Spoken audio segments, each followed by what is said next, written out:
आदाब नमस्कार। आज की जो सच्ची घटना है इसमें एक ऐसी कहानी है दोस्तों, एक ऐसा क्राइम जो सालों पहले 30 साल 40 साल पहले अखबारों की सुर्खियां बना करता था। और तब ये कहा जाता था कि लोगों में जागरूकता कम है, लोग ज्यादा पढ़े लिखे नहीं हैं, इस तरह के इसलिए ऐसे क्राइम होते हैं। लेकिन दोस्तों, ये जो आज की सच्ची घटना है इसमें एक इंजीनियर और उसके माँ बाप पढ़े लिखे लोग एक ऐसे क्राइम को अंजाम दिया जो लोगों को सोचने पर मजबूर कर दिया, हैरान होने पर मजबूर कर दिया कि क्या पढ़े लिखे लोग भी ऐसा करते हैं। आज की जो सच्ची घटना है दोस्तों, ये एक कर्नाटका एक प्रदेश है, कर्नाटका का एक जिला लगता है बेलगावी, अथानी तालुका लगता है। 24 मई 2025 की यह घटना है। एक बहू जिसका नाम होता है डॉक्टर रेणुका और उसकी सास जिसका नाम होता है जयश्री, दोनों मंदिर जाते हैं। मंदिर शाम को जाते हैं, मंदिर में पूजा करते, सारी प्रक्रिया पूरी करते हुए देर हो जाती है। और जब वो आते हैं रोड पर बस के लिए इंतजार करते हैं तो आखिरी बस छूट जाती है।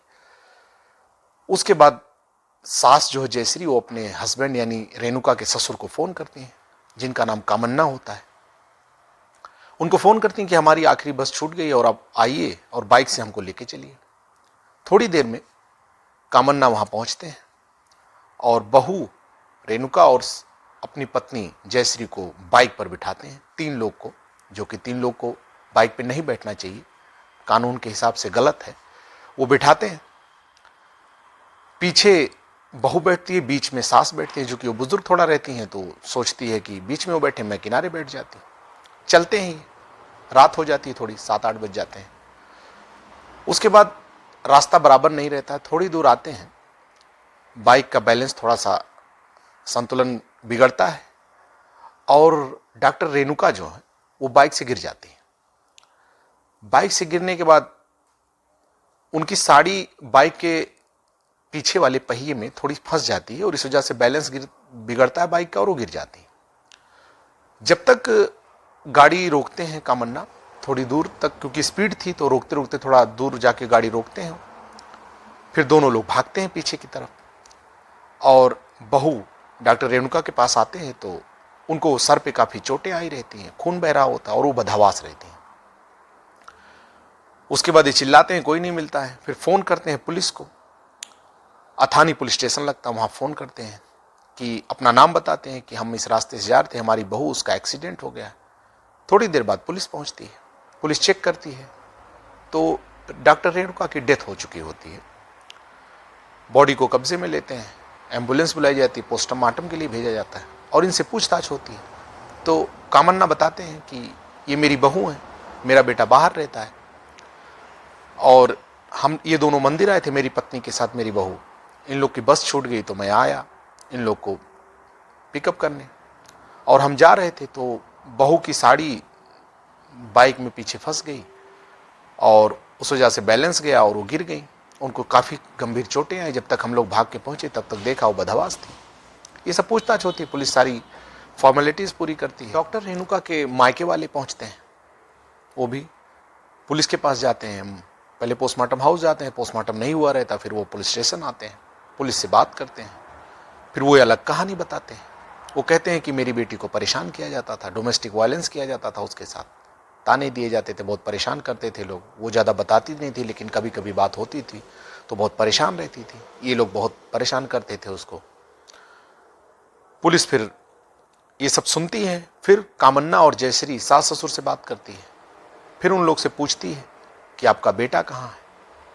तो बताते हो कि मेरे बेटे का नाम संतोष है, वो मैकेनिकल इंजीनियर है और वो पूना में जॉब करता है, वहीं रहता। वो जब ये वाकया हुआ तब वो बाहर था, यहाँ नहीं था। पुलिस तसल्ली से सबसे पूछताछ करती है, बात करती है और सास ससुर की बॉडी लैंग्वेज को ऑब्जर्व करती है। पुलिस जब भी किसी से पूछताछ करती है तो बातों से पहले वो बॉडी लैंग्वेज पर ज्यादा ध्यान देती है कि इंसान बात कर रहा है तो उसका चेहरा कैसा, उसका चेहरा उसके शब्दों का साथ दे रहा है कि नहीं, ये सब बहुत ध्यान देती है। सब बात करने के बाद पुलिस, और इतने में पुलिस बात कर रही होती, सारी पूछताछ कर रही होती, क्योंकि मायके वालों ने एक अलग कहानी बता दी होती है। पोस्टमार्टम रिपोर्ट आती है, और जब पोस्टमार्टम रिपोर्ट आती है तो सबको चौंका देती है। पोस्टमार्टम रिपोर्ट में एक अलग ही कहानी आती है। डॉक्टर रेणुका की जो पोस्टमार्टम रिपोर्ट होती है उसमें एंटीमॉर्टम रिपोर्ट होता है।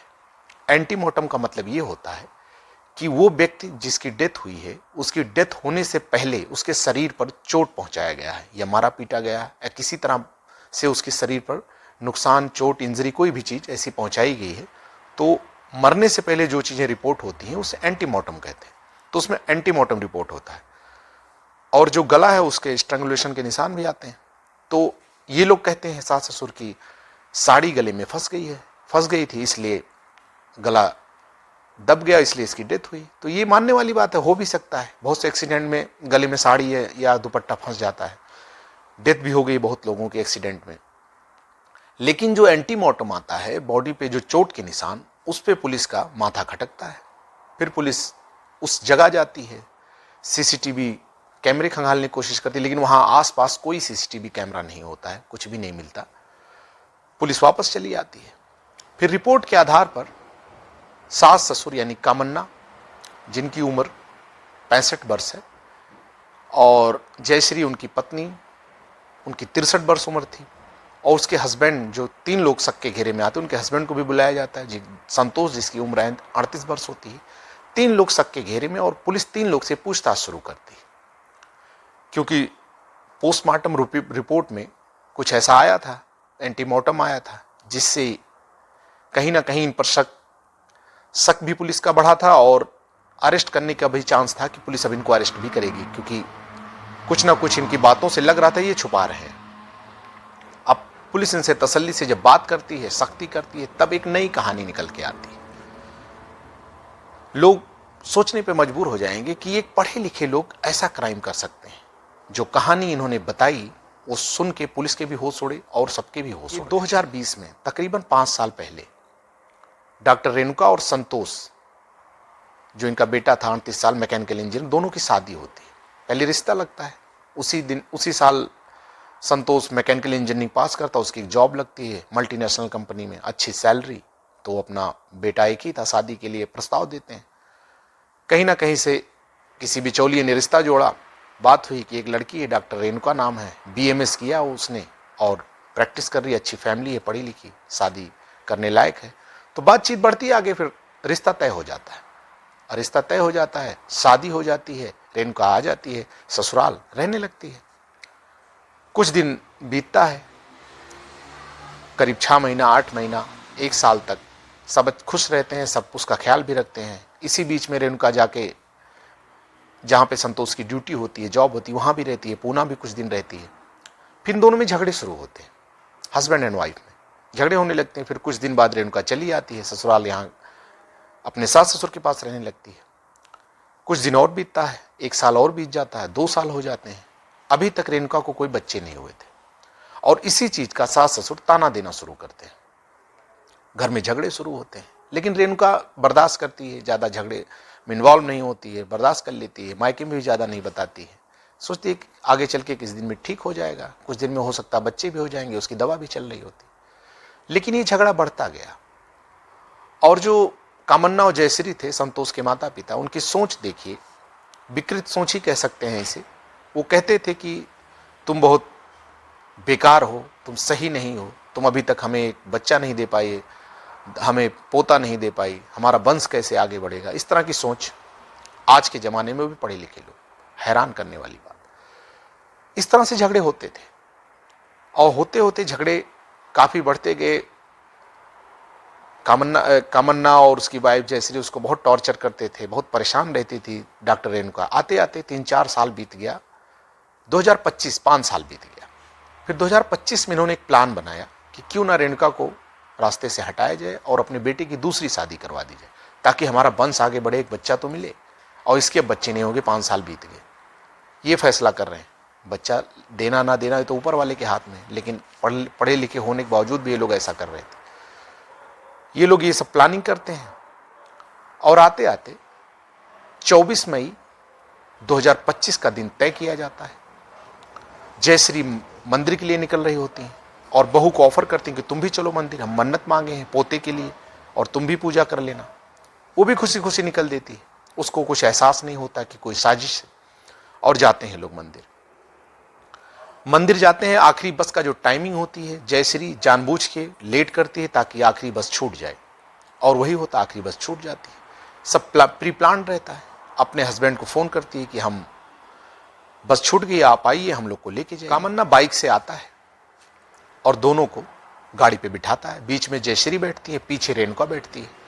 फिर लेके निकलते हैं। प्लानिंग पहले से थी, सब कुछ तय था।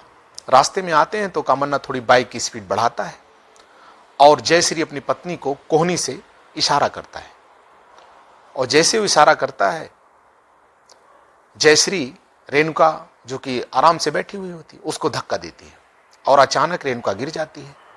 उसके बाद ये थोड़ी दूर पे गाड़ी रोकते हैं, गाड़ी रोक के वापस आते हैं और एक बड़ा सा पत्थर उठा के सर पे रेणुका के मारता है कामन्ना।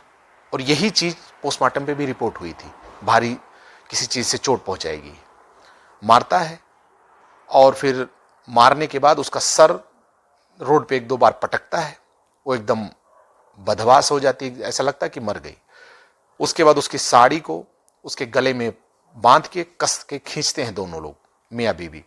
खींचने के बाद जब लगता है कि खत्म हो गई, फिर उस साड़ी को उसके शरीर से बंधी हुई साड़ी को खींचते हैं और 120 मीटर तक तकरीबन उसको घसीटते हैं दोनों मिलकर रोड पर। ऐसा लगे कि एक्सीडेंट हुआ और बाइक में घसीटा गया। घसीटने के बाद साड़ी को बाइक के पिछले वाले पहिए में बांध देते हैं। उसके बाद थोड़ी देर इंतजार करते हैं, चारों तरफ देखते हैं, कोई देख नहीं रहा है। फिर पुलिस को कॉल करते हैं। एक्सीडेंट का सिनेरियो बना दिया जाता है। उसके बाद पुलिस को कॉल किया जाता है, पुलिस को बुलाया जाता है। फिर ये कहानी उनको बताई जाती है कि एक्सीडेंट हमारा हुआ है। सोचने वाली बात है, कितना विकृत मानसिकता इन लोगों की। 60-65 साल की उम्र में इस तरह की सोच, क्राइम वाली सोच।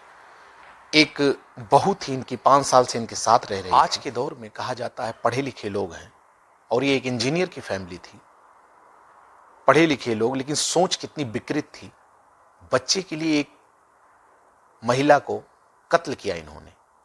चाहते बातचीत से मामला हल करते, अगर उनको लग रहा था कि रेणुका के साथ नहीं रहना है तो बातचीत से मामला हल करते, डिवोर्स लेते, उसको अलग कर देते। लेकिन उसको उसकी हत्या करने की क्या जरूरत थी।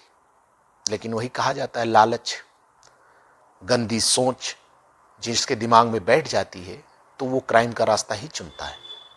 और उन्होंने वही चुना और उसका खामियाजा भी उनको मिला। अब क्या मिला उनको? तीनों लोग जेल में, जिंदगी अब जेल में कटेगी। हत्या की है उन्होंने। क्या अब उनको पोता मिल गया या वंश उनका आगे बढ़ जाएगा? समाज में जो इज्जत थी वो खत्म हुई, आगे की फैमिली का सारा फ्यूचर खत्म हो गया, और अब सारी जिंदगी जेल में काटना है। जेल में ही सारी जिंदगी कटेगी। दोस्तों, इस तरह की घटनाओं का, सच्ची घटनाओं को आप तक लाना हमारा उद्देश्य सिर्फ एक ही है कि लोगों को जागरूक करना। लोग जागरूक रहें, सतर्क रहें,